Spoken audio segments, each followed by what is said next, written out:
Hi எல்லாருக்கும் வணக்கம். இன்றைக்கி என்ன வீடியோன்னு பார்த்தீங்கன்னா, என்னோடய டெலிவரி எக்ஸ்பீரியன்ஸ் தான் நான் வந்து இன்றைக்கி ஷேர் பண்ண போகிறேன்.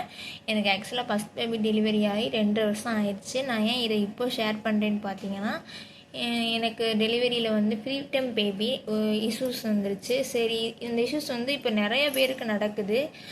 கண்டிப்பாக நான் இதை ஷேர் பண்ணுறதுனால யாருக்காவது ஒருத்தருக்காவது யூஸ்ஃபுல்லாக இருக்கும். அதுக்காக மட்டும்தான் நான் இதை ஷேர் பண்ணுறேன். எனக்கு வந்து பார்த்தீங்கன்னா 34 வீக்ஸ்லேயே பேபி வந்து பிறந்துட்டாங்க. அதாவது 9 months 5 days எனக்கு சீரியன் பண்ணி பாப்பாவை எடுத்தாங்க. Girl baby. அவங்க பிறக்கிறப்போ அவங்களோட வெயிட் பார்த்தீங்கன்னா 1600 கிராம். எதனால் இப்படி ஆச்சு அப்படிங்கிறத நான் இப்போ ஷேர் பண்ணுறேன். ஃபஸ்ட்லேருந்து பார்த்துட்டு போகலாம். ஹிஸ்ட்ரி பார்த்தா தான் புரியும். வாங்க பார்க்கலாம். இது வந்து என்னோடய இயர்லி ஸ்கேன் ரிப்போர்ட். அதாவது பாருங்கள், 8 weeks 4 days எடுத்துருக்குறாங்க. எல்லாமே நார்மலாக இருக்கும். எல்லாமே பாருங்கள், எல்லாமே நார்மலாக தான் இருக்கும். எந்த ப்ராப்ளம், எந்த இஷ்யூஸ் எதுவுமே இருக்காது. அடுத்து பார்த்தீங்கன்னா என்டி ஸ்கேன் ரிப்போர்ட் நான் மிஸ் பண்ணிட்டேன். ஆக்சுவலாக அந்த மிஸ் பண்ணல, ஃபோட்டோ அந்த இது இருக்குது, ஃப்ரேம்லாம் இருக்குது. பட் அந்த மேலே உள்ள அந்த இதை மட்டும் காணாம். பாப்பா அதுவும் பிச்சு எடுத்துட்டாலா என்னன்னு தெரியல. அடுத்து 5 months ஸ்கேன் ரிப்போர்ட் பார்க்கலாம். இது வந்து பார்த்திங்கன்னா 20 weeks எடுத்துருக்குறாங்க. எல்லாமே இதுலேயுமே நார்மலாக தாங்க இருக்கும். எந்த இதுவுமே கிடையாது. ப்ரெசண்டா போஸ்டீரியர் லோயர் ப்ரெசண்டாலாம் எனக்கு கிடையாது. எல்லாமே நல்லா இருக்கும். பேபியோட வெயிட் பார்த்தீங்கன்னா 378 grams. 55 வந்து ப்ளஸ் ஆர் மைனஸ் கொடுத்துருக்குறாங்க. 5 months ஸ்கேன் ரிப்போர்ட்லுமே எல்லாமே நல்லா இருக்குன்னு தான் சொல்லி கொடுத்துருக்குறாங்க.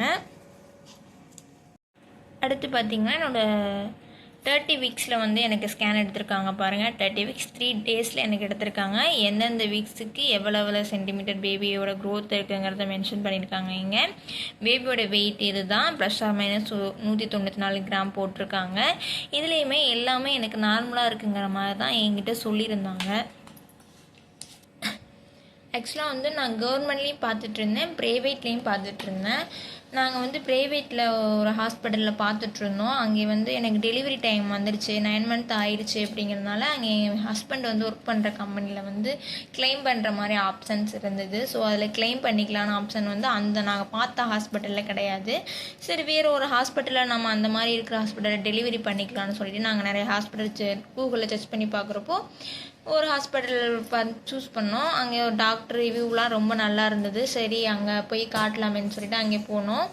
அவங்க பார்த்துட்டு வயிற்றுலாம் ஃபஸ்ட்டு அப்போ தான் அவங்கள்ட்ட செக்கப் போகிறேன். வயிற்றுலாம் பார்த்துட்டு அவங்க சொன்னாங்க, பேபி தலையெல்லாம் கீழே நல்லா திரும்பிடுச்சு, உங்களுக்கு 90% வந்து நார்மல் டெலிவரியாக தான் வாய்ப்பு இருக்குது. இனி நீங்கள் வர்றப்போ வந்து 9 month க்ரோத் ஸ்கேன் எடுத்துகிட்டு அதுக்கப்புறம் நீங்கள் வாங்க அப்படிங்கிற மாதிரி சொல்லியிருந்தாங்க. நான் வந்து கவர்மெண்ட்லேயும் பார்த்துட்ருக்கேன்னு சொன்னேன் இல்லையா.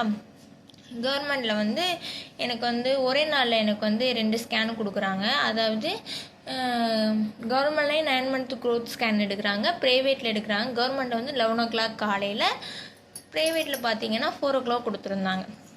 சரி, மார்னிங் நம்ம வந்து 11 o'clock வந்து கவர்மெண்ட் ஹாஸ்பிட்டல் போகலாம் அப்படின்னு சொல்லிட்டு நாங்கள் ஃபஸ்ட்டு அங்கே போயிருந்தோம். அங்கே ஸ்கேன் எடுத்து பார்த்துட்டு அவங்க என்ன சொல்லியிருந்தாங்கன்னு பார்த்தீங்கன்னா, உங்களுக்கு வந்து பேபி வந்து வளர்ச்சி இல்லாமல் இருக்குது, என்ன அடுத்த மாதம் டெலிவரின்னு சொல்கிறேன், இன்னும் வளர்ச்சி இல்லாமல் இருக்குது அப்படிங்கிற மாதிரி சொல்லிட்டாங்க. எனக்கு வந்து நாங்கள் வந்து ரிலேட்டிவ் வேறு. என்னோடய ஹஸ்பண்ட் வந்து பார்த்திங்கன்னா எங்கள் அப்பாவோட அக்கா பையன், அவங்களுக்கு நான் மாமா பொண்ணு. எனக்கு ஆல்ரெடி ஒரு பயம் மனசுக்குள்ளே இருந்துகிட்டே இருந்தது. இவங்க இதை சொன்னாக்கில் எனக்கு இன்னும் பயமாயிடுச்சு. அவங்க என்ன சொன்னாங்கன்னு பார்த்தீங்கன்னா, உனக்கு வந்து பேபி வளர்ச்சி இல்லாமல் இருக்குது, நீ சுண்டல், கொண்டைக்கடலை இதெல்லாம் நிறையா கொண்டைக்கடலை, முட்டை இந்த மாதிரி ஐட்டங்கள்லாம் நிறையா சாப்பிடு அப்படின்னு சொல்லி என்னை அமுச்சு விட்டாங்க. நான் வெளில வந்து பயங்கரமாக அழுகிறேன். என் ஹஸ்பண்டு வந்து கவர்மெண்ட் ஹாஸ்பிட்டலில் ஒருத்தவங்க மட்டும்தான் அலவுடு, ஹஸ்பண்ட் அலவுடு கிடையாது அங்கே.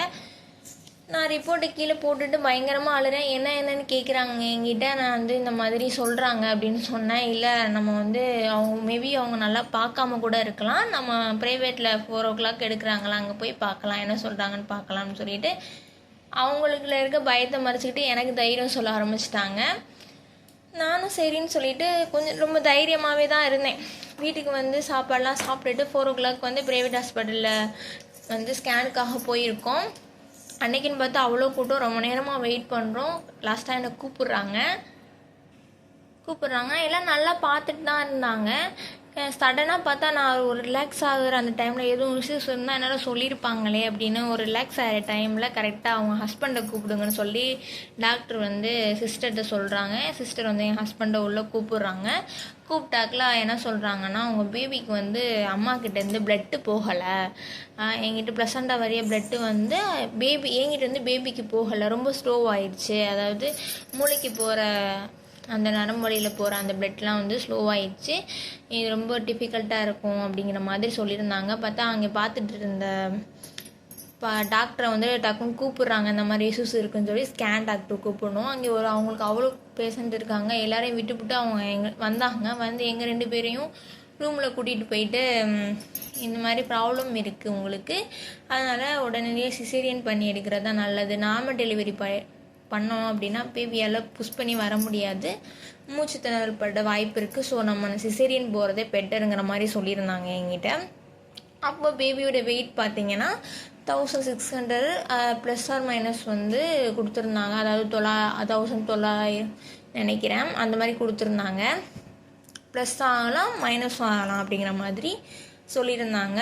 நான் சரி ப்ளஸ் ஆகிடும் அப்படிங்கிற ஒரு நம்பிக்கையில் இருந்தேன். நான் அவள் என்கிட்ட இது பண்ணல, எனக்கு என்ன சொல்கிறேன்னு தெரியல, எனக்கு சிசேரியன் பண்ணாலும் பரவாயில்ல, பேபியை வந்து நல்லபடியாக எடுத்துட்டா போதும் அப்படிங்கிற மாதிரி இருந்தேன். அவங்க என்ன சொன்னாங்கன்னா, இப்போ பண்ணி எடுக்கிறது ரொம்ப நல்லது, ஏன்னா இப்போ வெளில எடுத்துட்டோன்னா கூட நம்ம வந்து ஃபீட் பண்ணி பேபியை க்ரோத் பண்ணிடலாம் அப்படிங்கிற மாதிரி சொல்லியிருந்தாங்க. சரின்னு சொல்லி டக்குன்னு அவங்க என்ன பண்ணுறாங்கன்னா, சரி நான் சிசேரியன்னாக்கில் ஒரு 1 வீக் அப்புறம் எடுப்பாங்க, கொஞ்ச நாள் ஆகும் அப்படின்னு நினச்சா, இல்லை மார்னிங் 7 o'clock சிசேரியன் பண்ணி பேபி எடுக்கணும் அப்படிங்கிற மாதிரி சொல்லிட்டாங்க. யாருமே கிடையாது, நானும் என் ஹஸ்பண்டு மட்டும்தான் யதார்த்தமாக போகிறோம். எல்லாருமே ஊரில் இருக்காங்க. எங்கள் அண்ணன் மட்டும் சென்னையில் ஒர்க் பண்ணிகிட்டு இருந்தாங்க. டக்குன்னு எனக்கு 3 இன்ஜெக்ஷன் போடுறாங்க. எதுக்கு என்னன்னு தெரில, எனக்கு அந்த பதட்டத்தில் எதுவும் கேட்கவும் தெரில. டக்குன்னு ஓடுறாங்க, டக்குன்னு போடுறாங்க. 5 மணிக்கு ஒன்று, நைட்டு 10 o'clock ஒன்று, மார்னிங் 5 o'clock ஒன்றுங்கிற மாதிரி போட்டிருந்தாங்க எனக்கு. இது வந்து என்னோடய 9 month ஸ்கேன் ரிப்போர்ட். அதாவது எங்கிட்டேருந்து பேபிக்கு பிளட்டு கம்மியாக போகுது, +100 லோவாக போகுதுங்கிற மாதிரி சொல்லியிருந்தாங்க. கவர்மெண்டில் ஹாஸ்பிட்டலில் வந்து என்ன சொல்லியிருந்தாங்கன்னா, பேபி வளர்ச்சி இல்லாமல் இருக்குங்கிற ஒரு ரீசன் மட்டும்தான் சொல்லியிருந்தாங்க. எதனால் அப்படி ஆச்சுங்கிறத அவங்க சொல்லலை. நானும் அந்த பதட்டத்தில் கேட்கவும் கிடையாது. நான் வந்து அவங்க சொன்ன மாதிரி நான் சாப்பிட்டுட மட்டும் நான் செஞ்சுட்டு வீட்டில் உட்காந்துருந்தேன்னா பேபி எனக்கு கிடச்சிருக்குமான்னு கேட்டால் எனக்கு சொல்ல தெரியல. எனக்கு எல்லா ஹாஸ்பிட்டல்லையும் இப்படி இருக்காங்க, பயமுறுத்திட்டாங்க. ஆக்சுவலாக என்னை வந்து என்ன ரீசனும் அதை ஒரு சாஃப்டாக கூட சொல்லலை. ரொம்ப பயந்துட்டேன். அவங்க சொன்ன மாதிரி நான் வீட்டில் வந்து சாப்பிட்டுட்டு உட்காந்துருந்தா பேபி கிடச்சிருக்குமான்னு கேட்டால் தெரியல. எல்லா கவர்மெண்ட் ஹாஸ்பிட்டல்லையும் இப்படி கிடையாது, பட் ஒரு சில இடத்துல அந்த மாதிரி இருக்க தான் செய்கிறாங்க. அப்புறம் பார்த்திங்கன்னா என்னை வந்து அன்றைக்கி அட்மிட் பண்ணிட்டாங்க ப்ரைவேட் ஹாஸ்பிட்டலில். நான் அன்றைக்கி அட்மிட் ஆகிட்டாங்க, யாருமே கிடையாது, என் ஹஸ்பண்டு நானும் மட்டும்தான். எங்கள் அண்ணன் சென்னையிலேருந்து இருந்தாங்க. அப்போ தான் நாங்கள் எங்கள் அண்ணனை வர சொல்லியிருந்தோம், ஹாஸ்பிட்டலுக்கு வா அப்படின்னு சொல்லியிருந்தோம். எங்கள் மாமியார் வீட்டு சைடு கொஞ்சம் இஷ்யூஸுங்கிறனால அவங்க வரல. அந்த டைமில் அதை பற்றி பேச வேண்டாம், வரல. அப்புறம் எங்கள் அம்மா அப்பாட்ட மட்டும் சொல்லியிருந்தனால எங்கள் அம்மா அப்பா மட்டும் வந்திருந்தாங்க. வந்து அவங்க காலைல மார்னிங் தான் வர்றாங்க, ஈவினிங் நைட்டு எங்கள் வீட்டுக்காரர் நானும் மட்டும்தான் இருக்கோம். எங்கள் அண்ணன் ஆல்ரெடி வந்து பேக்லாம் வந்து பேக் பண்ணி தான் வச்சுருந்தேன், ஒரு சேஃப்டிக்கு முன்னாடியே பேக் பண்ணி கொஞ்சம் திங்ஸ் மட்டும் வாங்கி பேக் பண்ணி வச்சுருந்தேன். எங்கள் அண்ணன் அந்த பேக் மட்டும் கொண்டு வந்து கொடுக்க சொல்லிவிட்டு நைட்டு வீட்டுக்கு போக சொல்லிட்டோம். விடிய நானும் எங்கள் வீட்டுக்காரர் மட்டும் முழிச்சிட்டு இருக்கோம். அப்போ 2 kg பேபிஸ்லாம் எப்படி இருக்காங்க அப்படின்னு சொல்லி கூகுளில் சர்ச் பண்ணி பார்க்குறோம். 2 kg பேபிக்கே வந்து மூக்கில் ஒயர் அந்த மாதிரி ரொம்ப இதாக ஒரு மாதிரி காட்டியிருந்தாங்க. அதை பார்க்கவும் ரொம்ப பயம் வந்துடுச்சு, நமக்கு அந்த மாதிரி ஆகக்கூடாது அப்படிங்கிற மாதிரி வேண்டிகிட்டே இருந்தேன். மார்னிங் 7 o'clock வந்து எனக்கு சிசேரியன் பண்ணுறாங்க. பண்ணி எடுத்தப்போ பேபியோட வெயிட் பார்த்திங்கன்னா ப்ளஸ் ஆர் மைனஸ் கொடுத்துருந்தாங்க இல்லையா, எனக்கு வந்து ப்ளஸ் கிடையாது, மைனஸ் ஆகிடுச்சு. 1600 கிராம் தான் இருந்தது. சிசேரியன் பண்ணி பேபி எடுக்கையிலே டாக்டர் சொல்லிட்டாங்க, 600 கிராம் தான்மா இருக்குது, பேபி இப்போவே நம்ம சிசேரியன் பண்ணி எடுத்தது ரொம்ப நல்லாதாகிடுச்சு அப்படிங்கிற மாதிரி சொன்னாங்க. எனக்கு என்ன பேபின்னு கூட கேட்க தோணல, பயம் எனக்கு ரொம்ப ஒரு மாதிரி இருந்தது. பட் அழுகை கேர்ள் பேபி போல் அப்படின்னு கெஸ் பண்ண முடிஞ்சது என்னால். அப்புறம் டவல்லாம் க்ளீன் பண்ணிவிட்டு டவலை சுற்றிட்டு கொண்டு வந்து பேபி என்கிட்ட கடையில் ரொம்ப குட்டியாக இருந்தாங்க, ரொம்ப ரொம்ப குட்டியாக இருந்தாங்க. அப்புறம் எங்கள் ஹஸ்பண்ட்லலாம் கொண்டு போய் காட்டணும். பேபி கையில் கொடுக்கல, அவங்க ரொம்ப குட்டியாக இருக்காங்க அப்படிங்கிறனால ஐசியூவில் கொண்டு போய் உடனே அட்மிட் பண்ணிட்டாங்க. அப்போ அங்கே அந்த டெலிவரி பண்ண ஹாஸ்பிட்டலில் வந்து இந்த பேபியை ப்ரீமெச்சூர் பேபியை வந்து டேக்கர் பண்ணிக்கிறதுக்கான ஸ்பெஷலிட்டிலாம் அங்கே இல்லைங்கிறனால கவர்மெண்ட் ஹாஸ்பிட்டல் செங்கல்பட்டு இருக்குது பார்த்தீங்களா, அங்கே வந்து பேபிக்கு வந்து அட்மிஷன் போட சொல்லிட்டாங்க. உடனே அவங்களே எல்லாம் அட்மிஷன் போட்டு ஹாஸ்பிட்டல்லேருந்து ஹெல்ப் பண்ணி அட்மிஷன் போட்டு பேபியை கூப்பிட்டு போயிட்டாங்க. நான் மட்டும் ப்ரைவேட் ஹாஸ்பிட்டல், பாப்பா கவர்மெண்ட் ஹாஸ்பிட்டல். அதாவது எங்கள் அம்மா வந்து பாப்பா கூட இருக்காங்க, எங்கள் அப்பா வந்து என் கூட இருக்காங்க. எங்கள் அண்ணன் வீட்டுக்காரர் வந்து பாப்பாவை அட்மிட் போட போயிட்டுருக்காங்க. எல்லோரும் அங்கே போயிட்டாங்க. நான் பாப்பா வந்து 3 days பார்க்கல. என்னை வந்து இங்கே வந்து என்னை டிஸ்சார்ஜ் பண்ணல ப்ரைவேட் ஹாஸ்பிட்டல்லேருந்து. 3 days ஆகணுங்கிற மாதிரி சொல்லிட்டாங்க. நானும் அங்கே 3 daysக்கு அப்புறம் டிஸ்சார்ஜ் பண்ணி பேபியை ஃபஸ்ட் டைம் அப்போ தான், அதாவது லைட்டாக பார்த்தேன். அந்த இது கரெக்டாக அந்த டவல் சுற்றி காட்டல, ரொம்ப நல்லாலாம் பார்க்கல. சிசேரியன் பண்ணிட்டு இருக்கீங்களே காட்டினாங்க, லைட்டாக தான் பார்த்துருந்தேன். எனக்கு பேபியோட இது வந்து அந்தளவுக்கு தெரியல எனக்கு. அதாவது அவங்களோட கண்டிஷன் எனக்கு அந்தளவுக்கு தெரியல. 3 days வந்து அம்மா வந்து அங்கே செங்கல்பட்டில் உள்ளவங்ககிட்ட தான் பாப்பாவுக்கு பால்லாம் வாங்கி கொடுத்துருக்குறாங்க. என்கிட்ட அந்தளவுக்கு சிசேரியங்கனால 3 daysக்கு இல்லை, லைட்டாக தான் எனக்கு மில்க் இருந்தது. அதை என் வீட்டுக்காரர் இங்கேருந்து 30 kilometer தாண்டி ஒரு சங்க பால் தான் இருக்கும். அதை என் வீட்டுக்காரர் 3 நேரம் போய் பாப்பாவுக்கு கொடுத்துட்டு வருவாங்க. பாப்பா அம்மாவோட தாய்ப்பால் அது கிடைக்கணும் அப்படிங்கிறதுக்காக. ரொம்ப கஷ்டமாக இருக்கும் இங்கேருந்து போய் கொடுத்துட்டு வரப்போலாம். அப்போ நான் 3 daysக்கு அப்புறம் தான் பேபியை பார்க்க போயிருந்தேன். நான் பேபி பார்த்தாங்களே ரொம்ப உடஞ்சிட்டேன். ரொம்ப குட்டியாக இருந்தாங்க. நான் சரி ஐசியூவில் எல்லா பேபியும் பார்த்துக்கிட்டே போயிட்டுருக்கேன். என்ன இவ்வளோ குட்டியாக இருக்காங்களே இப்படி இருக்காங்களே நினச்சி பார்த்துட்டு போனால் என் பேபி அதை விட ரொம்ப குட்டியாக இருந்தாங்க. ரொம்ப உடஞ்சிட்டேன் நான். எப்படி கைக்கு கிடைக்குங்கிற நம்பிக்கையே இல்லாமல் போயிடுச்சு எனக்கு. பட் அந்த செங்கல்பட்டு ஹாஸ்பிட்டலில் வந்து ரொம்ப நல்லா சூப்பராக பார்த்துருந்தாங்க. பேபி எல்லாருமே ரொம்ப டேக் கேர் பண்ணி நல்லா பார்த்துருந்தாங்க. ஆக்சுவலாக வந்து பேரண்ட்ஸ் வந்து அம்மா வந்து ஃபீட் பண்ண மட்டும்தான் உள்ளே இருக்க அலோட் பண்ணுறாங்க. மற்றபடி டேக் கேர் பண்ணுறது எல்லாமே சிஸ்டர்ஸ், அங்கே உள்ள சிஸ்டர் தான் பார்க்குறாங்க. நான் சொல்லியிருந்தேன் இல்லையா, அந்த கவர்மெண்ட் ஹாஸ்பிட்டலில் இந்த மாதிரி பண்ணாங்க. இதுவும் கவர்மெண்ட் ஹாஸ்பிட்டலில் எல்லா இடத்துலையும் அந்த மாதிரி கிடையாது, ஒரு சில ஹாஸ்பிட்டலில் தான் அந்த மாதிரி இருக்கிறாங்க. ஒரு 15 days வந்து பேபியை செங்கல்பட்டு கவர்மெண்ட் ஹாஸ்பிட்டலில் தான் நாங்கள் வச்சு பார்த்துட்ருந்தோம். பேபியோட வெயிட் கெயின் பார்த்திங்கன்னா 1600 கிராம்லேருந்து 1400 கிராம் வரைக்கும் கம்மியாகிடுச்சு. அப்புறம் கொஞ்சம் பேபிக்கு வந்து ஃபீடிங் இன்க்ரீஸ் பண்ணி நல்லா மில்க்லாம் கொடுத்து நல்லா இது பண்ணவும் கொஞ்சம் வெயிட் கெயின் ஆனாங்க. 700 கிராம் இருக்கையில் வீட்டுக்கு கரெக்டாக கூட்டிகிட்டு வந்தோம். அப்புறம் கொஞ்சமாக வெயிட் கெயின் பண்ணோம். இதில் நிறையா ஸ்டோரி இருக்குது. இடையில சொன்னால் ரொம்ப லென்த்தாகவும் கேட்குற உங்களுக்குமே வந்து போர் அடிக்க தொடங்கிடும்.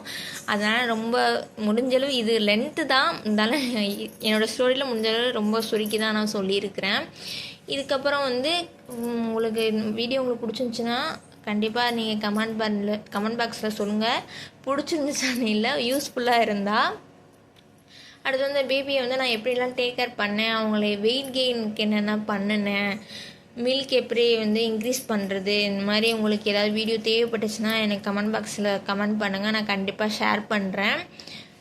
அவள் தான் இந்த வீடியோ உங்களுக்கு பிடிச்சிருந்துச்சுன்னா லைக் பண்ணுங்கள், ஷேர் பண்ணுங்கள், கமெண்ட் பண்ணுங்கள். நெக்ஸ்ட் ஒரு யூஸ்ஃபுல்லான வீடியோவில் மீட் பண்ணலாம். பாய்.